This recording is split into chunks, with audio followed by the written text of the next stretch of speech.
Bom, pessoal, então agora que a gente já conhece várias das forças que atuam num determinado corpo em decorrência da sua interação com a vizinhança, né? Peso, atrito, tensão, força gravitacional.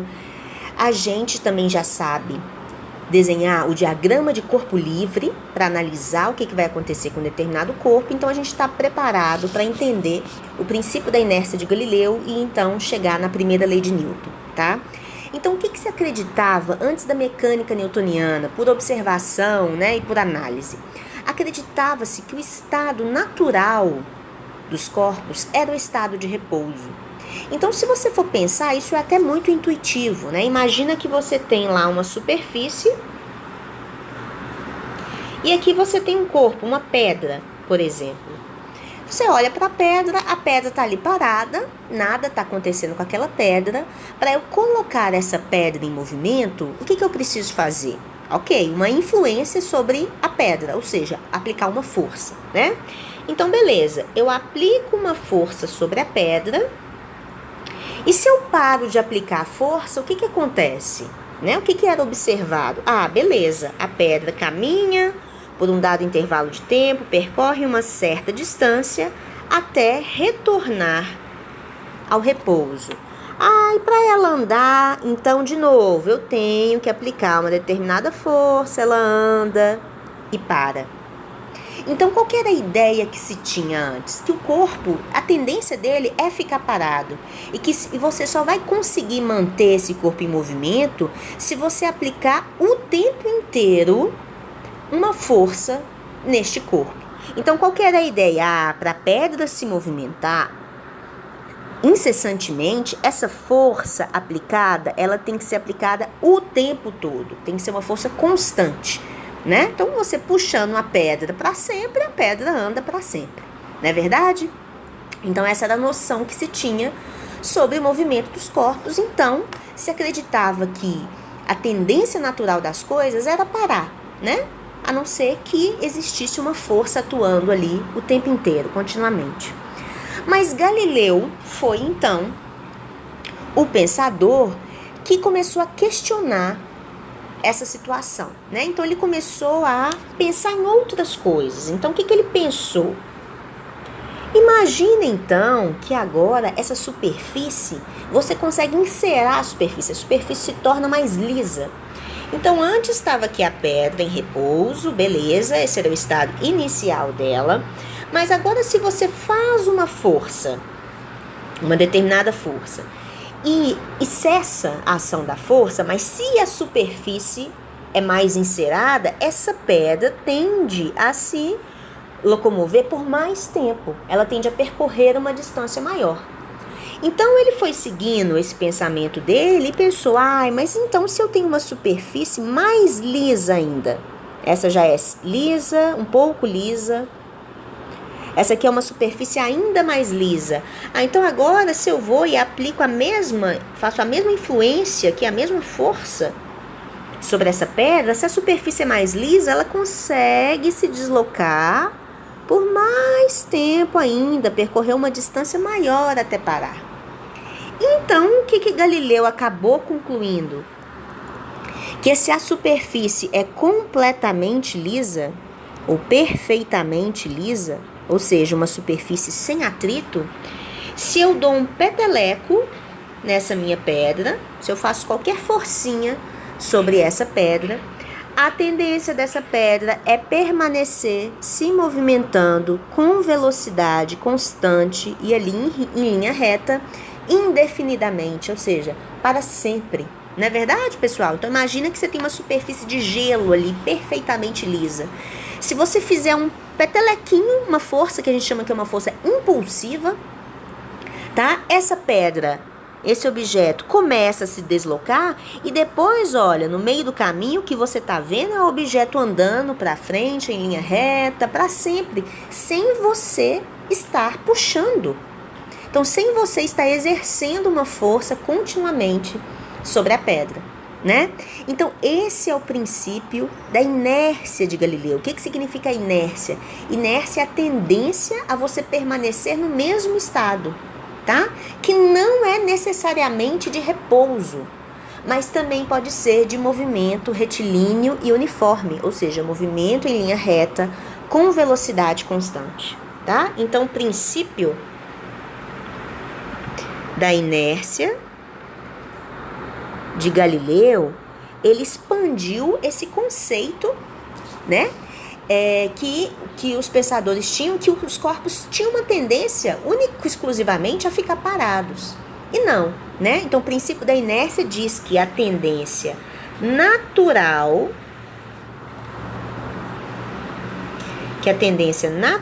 dos corpos, o estado natural de movimento,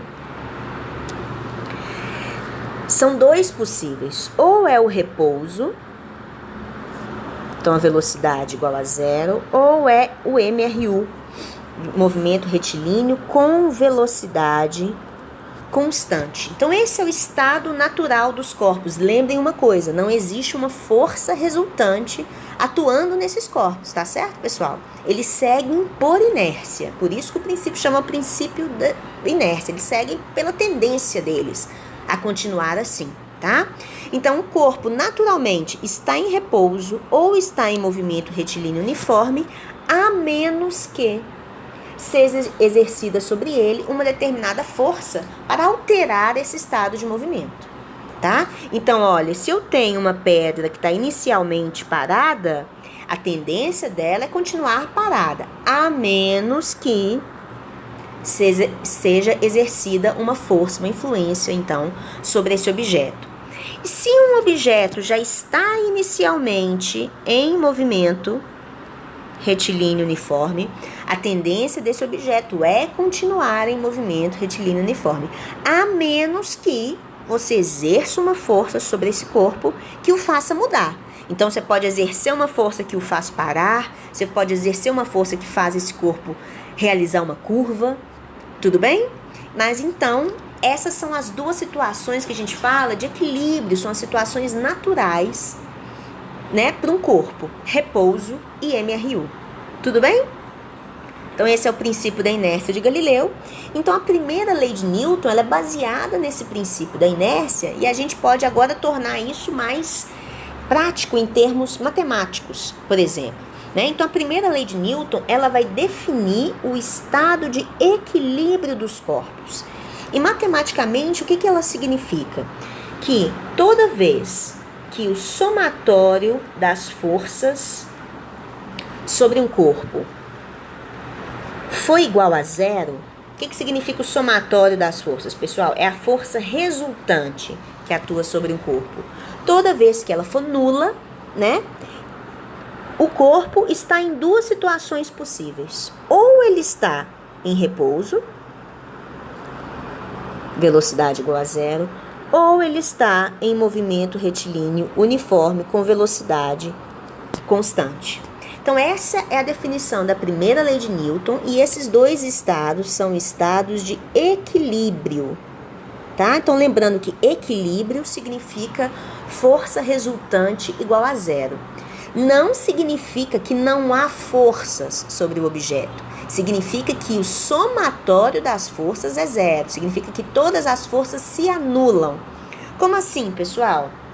Então, vamos analisar um movimento aqui, ó. Vamos analisar um estado, quer dizer, um bloquinho.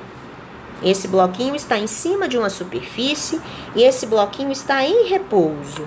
Vamos analisar o diagrama de corpo livre sobre esse bloco? Então, vamos lá. Defino o meu sistema de referência. Aqui é o eixo Y, aqui é o eixo X. Vamos identificar as forças. Sobre esse bloquinho, existe a força peso. Peso sempre existe, né? Peso é igual a mg, módulo da força peso. O que mais? Se esse bloco está em cima de uma superfície, ele está sustentado por uma superfície. Então, existe uma normal que a superfície faz para sustentar o corpo. O corpo está parado, não é isso? Então, eu sei que essas forças têm que se cancelar. Por quê? Porque não existe força resultante, tá? Então, você sabe que o somatório das forças tem que ser igual a zero. Então, faz o somatório das forças, ó, normal para cima, peso para baixo, tem que ser igual a zero. Então, você sabe que o módulo da normal é igual ao módulo do peso. Então, se o peso vale 10 newtons, a normal vale 10 newtons. Isso, pessoal, tá claro, tá certo? Pensa bem, se você tiver uma força resultante para baixo, tipo, se o peso é maior, existe alguém te puxando para baixo, né, com uma força maior do que para cima. Então, o corpo vai seguir essa força resultante. Lembrem disso, experimentalmente é isso que acontece, tá? Então, essa foi para uma situação de repouso, mas pensa bem se você tem uma situação de um corpo, aqui, ó, que está em movimento. Então, esse corpinho agora, ele está em movimento, tá? Ele está em movimento. Vamos considerar que essa é uma superfície lisa, é uma superfície sem atrito. Então, o que você está vendo é o bloquinho andar em MRU, tá? Andando para frente em MRU. Lembrem, ó, eu desenhei a minha velocidade aqui por fora do meu sistema, só para eu identificar, né, para eu ter uma noção do que está acontecendo. Velocidade e aceleração são vetores que não fazem parte do diagrama de corpo livre, tá? Então, diagrama de corpo livre é só força. Então, eu vou identificar aqui meu sistema e vou identificar as forças. Ó, o bloco está se movimentando, mas ele tá lá, ó, ele é sempre atraído para baixo, para o centro da Terra, com a força peso. Ele está em cima de uma superfície, então também existe a normal. Mas e aí? Tem força para frente, tem força para trás? Não existe atrito, então não existe uma força aqui contrária ao movimento. E existe alguém que puxa esse bloco para frente, pessoal? Não. Então, lembrem que esse bloco anda para frente por inércia. Não existe uma pessoa que está exercendo uma força aqui o tempo inteiro para a direita. Lembrem? Essa foi a ideia de Galileu, né? Que experimentalmente é exatamente isso que acontece, tá? Então, realmente, olha, em movimento, de novo, movimento retilíneo uniforme, as forças também tem que se cancelar, porque essa é uma situação de equilíbrio, né? Então, o que a gente tem é que também nessa situação o somatório das forças é igual a zero. Então, a normal menos o peso é igual a zero. O módulo da normal é igual ao módulo do peso. Aí, então, você pode perguntar, a situação é exatamente igual à do repouso? Então, por que ele está se movimentando na segunda situação? Pessoal, ele está se movimentando porque lá em algum momento alguém deu um peteleco nesse corpo. Mas essa força foi uma força impulsiva. Ela atuou num instante de tempo e não atuou mais, tá? Então, quando você faz o diagrama de corpo livre para essa situação de vendo o bloco se movimentar, essa força impulsiva não existe, tá? Só existe o peso e a normal. Então, o somatório das forças é igual a zero. Então, olha que interessante, pessoal. A princípio, como essas são duas situações de equilíbrio, essas duas situações, se você não conhece, né, se você não tem uma determinada referência do que aconteceu, se você não viu esse peteleco, por exemplo, lá no início do movimento, essas situações de repouso e de MRU, por serem situações de equilíbrio, são situações indistinguíveis. Isso é muito interessante e provavelmente você já vivenciou isso quando você estava, por exemplo, às vezes quando você está no avião ou quando você está no ônibus, numa estrada muito plana. Se você dormiu, imagina que você está no ônibus, tá? Você está lá dentro do ônibus e inicialmente esse ônibus está lá parado, tá? Você estava lá sentada no ônibus, beleza, o ônibus estava parado, mas você dormiu. Quando você acordou, todas as janelas, por exemplo, estão fechadas, então você não está vendo o que está acontecendo lá fora. E a estrada é completamente plana, tá, pessoal? Imagina que não tem aqueles buracos, então você não tem nenhuma sensação de que algo está acontecendo ali, tá? Se o ônibus estiver com uma velocidade constante, sei lá, 80 km por hora, por exemplo, e você acordar, você tem até aquela sensação de ficar meio desnorteado. Você não sabe se o ônibus está parado ou se o ônibus está andando.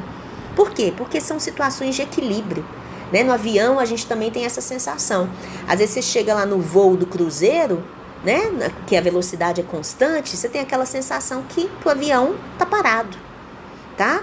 Então, isso explica aí essa questão do equilíbrio nessas duas situações, que se você não consegue enxergar a janela, se você não vê as árvores se movimentando do lado de fora, você não sabe distinguir se o ônibus está parado ou está em movimento, tá? Então, uma situação bem interessante isso aí. Uma coisa que eu quero chamar a atenção de vocês sobre a primeira lei de Newton, que define, né, que o somatório das forças igual a zero me dá uma dessas duas situações de equilíbrio, é que você trata esse processo separadamente em x e y. Então, para um sistema estar completamente em equilíbrio, o somatório das forças em x tem que ser igual a zero e em y tem que ser igual a zero. Então, as duas condições têm que acontecer simultaneamente, tá? Nos dois eixos, em z também. Tudo bem? Então, resumindo, a primeira lei de Newton é a lei que define os estados de equilíbrio dos corpos. Lembram que estado de equilíbrio são duas possíveis, ou é repouso ou é MRU. Então, quando um corpo está em equilíbrio, o que automaticamente você percebe, pessoal? Que a aceleração desses corpos é igual a zero. Tanto em x, tanto em y, né? Não tem aceleração em nenhuma direção, tá? Se você percebe uma aceleração, se você percebe que você está sendo puxado, empurrado, você está fora do equilíbrio, tá? Então, primeira lei de Newton, equilíbrio, me indica que, então, o somatório das forças sobre os corpos que estão em equilíbrio é igual a zero. O que significa o somatório das forças? A combinação de todas as forças, vetorialmente. Então, isso vai acontecer tanto em x, tanto em y, tá? Então, essa é a definição aqui da primeira lei de Newton que a gente vai aplicar na próxima situação aqui. Então, ainda estou tratando de uma aplicação que é sem atrito, tá? Depois a gente vai entender um pouquinho mais sobre as forças de atrito. Vamos tentar aplicar esses conceitos que a gente viu para essa situação aqui, olha. Um bloco está mantido em posição, quer dizer, ele está lá paradinho, e ele está preso por um cabo ao topo de um plano inclinado, tá? Então, esse aqui é uma parede, uma paredinha, essa corda está sustentando essa bola. Esse é um plano inclinado que faz um ângulo aqui de 60 graus, ó, com a horizontal, a inclinação. A massa desse corpo é 50 quilos e você precisa identificar qual que é a tensão no cabo, né, a força de tração, e qual que é a força normal que o plano exerce sobre o bloco, tá? E depois a gente vai entender um pouco melhor sobre a letra B, aí que fala para você analisar situações específicas. Pessoal, então vamos seguir tudo que a gente sabe, vamos fazer o nosso diagrama de corpo livre para este bloquinho e vamos ver o que acontece, tá? Então vamos lá. Primeira coisa, estabelecer o meu sistema de referência. Pessoal, lembra que o sistema de referência é você estabelecer o sentido positivo de y e o sentido positivo de x. Na grande maioria dos casos, né, nessas superfícies horizontais, a gente faz o y vertical, o x horizontal. Quando a gente estiver tratando de situações de plano inclinado, então a recomendação é que você faça o seu sistema de referência inclinado, que acompanhe o sentido da sua superfície. Então, ó, eu vou definir que o meu eixo X, ele é paralelo à minha superfície. Vou até fazer aqui, ó, com uma linhazinha. Então, ó, isso aqui vai definir, tá, o meu eixo X. Ficou um pouquinho, né, antiparalelo aí. E eu vou definir aqui, olha, que esse aqui é o meu eixo Y. Na verdade, isso deveria estar no centro da bola lá, tá, pessoal? Então, eu redesenhei aí para ficar bonitinho. Então, eu vou falar que meu eixo Y, ele é positivo nessa direção que eu tô definindo, tá? E o meu eixo X, ele vai ser positivo, aqui tanto faz, tá? Para cima ou para baixo. Vou colocar aqui para cima. Então, estabeleci meu sistema de referência. Próximo passo. Aqui tá o, né, meu objeto, que é como se fosse o centro de massa. Estabelecer as minhas forças, né? Que é fazer o diagrama de corpo livre. Então, vamos lá. Quais forças que você tem certeza aí, que você sabe que estão atuando? Você sabe que a Terra atrai essa bola, né? Com uma força para baixo, vertical. Vou representar aqui por essa setinha, que é a minha força gravitacional, a minha força peso, não é isso, gente? Olha, o peso, nesse caso, ele não é coincidente com o eixo Y. Ele é vertical para baixo, em todas as situações, tá? E o peso, quanto que a gente sabe? Peso é mg, não é verdade? Eu vou considerar aqui nesse exercício G igual a 10 metros por segundo ao quadrado, só por simplificação, tá? Então, a massa desse objeto é 50 quilos, a gravidade é 10, está tudo no sistema internacional, então o peso é 500 newtons. Peso vertical para baixo, qual é uma outra força que eu sei? A normal, não é isso? A normal, ela é perpendicular à superfície, ó. Então, aqui é a direção da normal. Esse outro vetor pretinho, essa aqui é a minha normal. O que mais que eu sei, pessoal? Esse é um exercício sem atrito, tá? Então, não existe atrito da superfície com o bloco, mas existe uma outra força que eu sei claramente, que é a minha tensão. Então, isso mesmo. Onde que está a tensão? Essa força, ela atua no bloco, tá? Mas é por quê? Porque a corda puxa o bloco para cima, tá? Então, essa aqui é a minha tensão T. Então, esse é o meu diagrama de corpo livre. Normal, peso e tensão. Como esse bloco está parado, pessoal, o que que eu sei? Eu sei que a força resultante tem que ser igual a zero, tanto em X quanto em Y. Não é verdade? Porque é o meu sistema de referência. Então, olha só, a normal, ela já é coincidente com o eixo Y. A tensão já é coincidente com o eixo X. Mas o que que eu estou vendo? Que o peso não. Então, o peso, ele está aqui na diagonal, né, mais ou menos, e ele precisa, então, ser decomposto em X e Y. Então, preciso estabelecer as componentes do meu peso. Qualquer força que é não coincidente com X ou Y precisa ser decomposta no seu diagrama de corpo livre. Tudo bem? Então, eu vou pegar o meu peso e vou achar as componentes dele, ó. Se eu olhar para o peso e fizer a sombra dele no eixo Y, vocês estão vendo que essa é a minha componente do peso na direção Y, que eu vou chamar aqui de PY. Se eu fizer a sombra do peso no eixo X, eu vou ver que essa é a componente X do peso. E notem o seguinte, eu tenho dois triângulos retângulos, estão vendo, pessoal? Esse e esse aqui, ó. Então, eu vou ter que fazer uma decomposição aí para eu achar essas minhas componentes, tá? Então, vocês concordam que... Deixa eu identificar isso aqui melhor. Vou falar uma regrinha para vocês na aula, depois eu provo isso para vocês, tá? Esse ângulo do plano inclinado, que é esse ângulo θ aqui de 60 graus, ele sempre vai rebater entre P e PY. Então, esse ângulo de 60 rebate aqui, ó.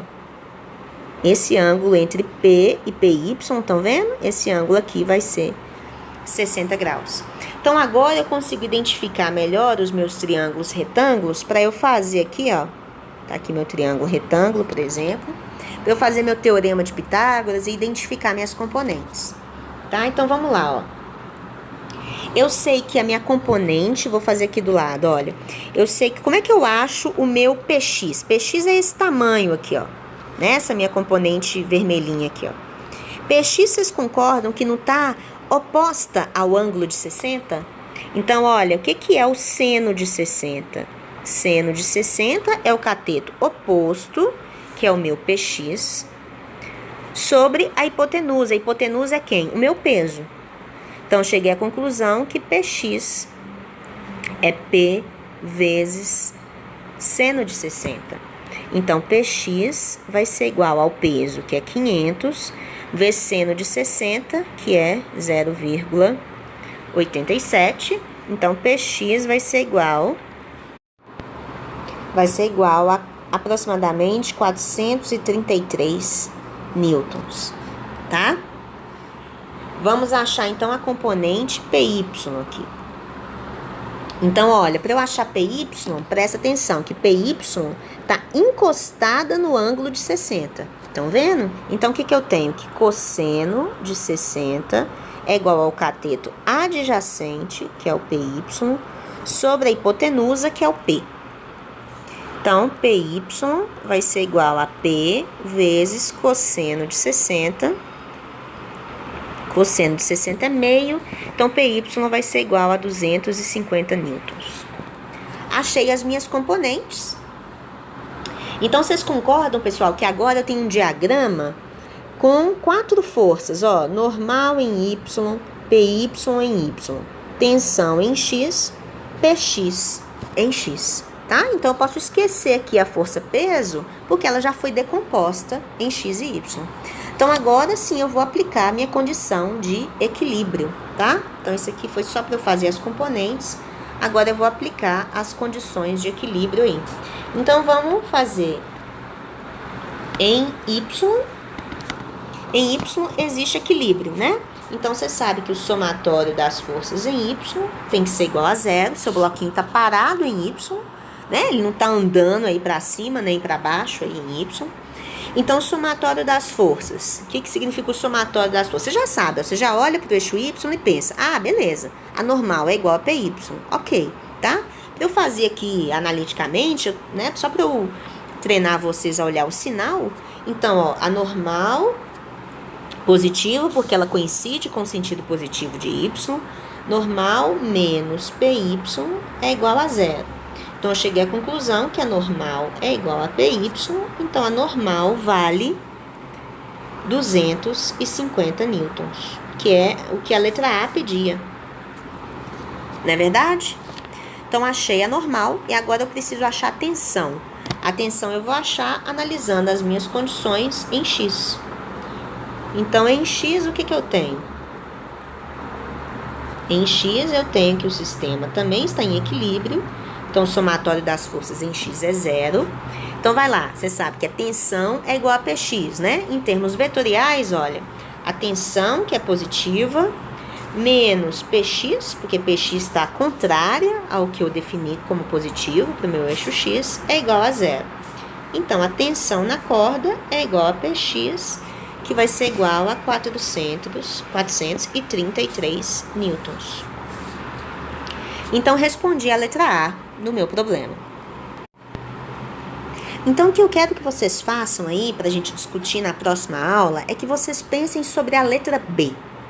A letra B fala para você definir uma expressão, tá, gente? Para tensão em função do ângulo e em função da massa. Então, imagina, resolve de novo esse problema para mim. Resolve de novo e vamos supor que você não sabe que a massa é 50 quilos. Então, você vai chamar a massa de M nas suas expressões, tá? E você não sabe que o ângulo é de 60. Então, seu ângulo é θ. Então, determine uma expressão para tensão em função de θ e em função de M. E verifica se faz sentido, né, o que você obtém para tensão quando você analisa um ângulo 0 e um ângulo 90, por exemplo. E a gente vai começar discutindo essa questão na próxima aula. Tudo bem? Então, treinem aí. Os passos são sistema de referência, diagrama de corpo livre, identificou as forças. Qualquer força que é não coincidente com os eixos, você decompõe a sua força e aí você parte para estabelecer o equilíbrio nas direções que você precisa, tá bom?